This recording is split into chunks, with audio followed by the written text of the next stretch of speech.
नाशिकचे माजी महापौर अशोक मुर्तडक यांच्या कुटुंबाची तब्बल 200 तोळे सोन्याची फसवणूक झाल्याची धक्कादायक घटना समोर आली आहे। घरातले सोन्याचे दागिने दुप्पट करून देण्याचा आमिष दाखवत एका सराफा व्यावसायिकानं हा त्यांना गंडा घातला असा आरोप आहे। पंचवटी पोलीस ठाण्यात या संदर्भात गुन्हा दाखल करण्यात आलेला आहे। दागिने दुप्पट करण्याच्या आमिषाने त्यांना गंडा घालण्यात आलेला आहे।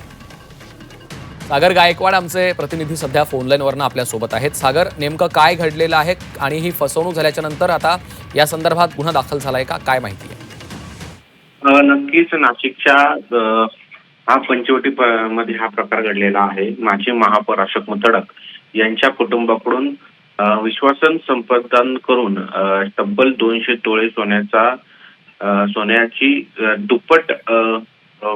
दुप्पट सोनं करून देऊ असं आम्ही दाखवून सराफ व्यवसायाने फसवणूक केलेली आहे। आणि यामध्ये अशोक मुर्तडकांच्या कुटुंबाने हे सोनं दिलेलं होतं, ज्यामध्ये पत्नीकडे 100 तोळे, मुलीकडे 50 तोळे आणि सुनेकडे 50 तोळे असं एकूण 200 तोळे सोने होते। आणि यात संशयिताला हे सोनं देण्यात आलेलं होतं। मात्र या सोन्याची परतावा पुन्हा ह्या सराफ व्यवसायाकडे मागण्यात आलेला होता। मात्र ह्या सराफ व्यवसायाने कुठल्याही प्रकारचे सोनं न दिल्यामुळे जी मुर्तडक यांना याची माहिती कळाली आणि अशोक मुर्तडक यांनी लगेच पंचवटी पोलीस ठाण्यात धाव घेऊन या सराफ व्यावसायिकाविरुद्ध पंचवटी पोलीस ठाण्यात गुन्हा दाखल करण्यात आलेला आहे। आणि या संदर्भात आता सध्या पंचवटी पोलीस ठाण्याचे पोलीस तपास करताना पाहायला मिळत आहे।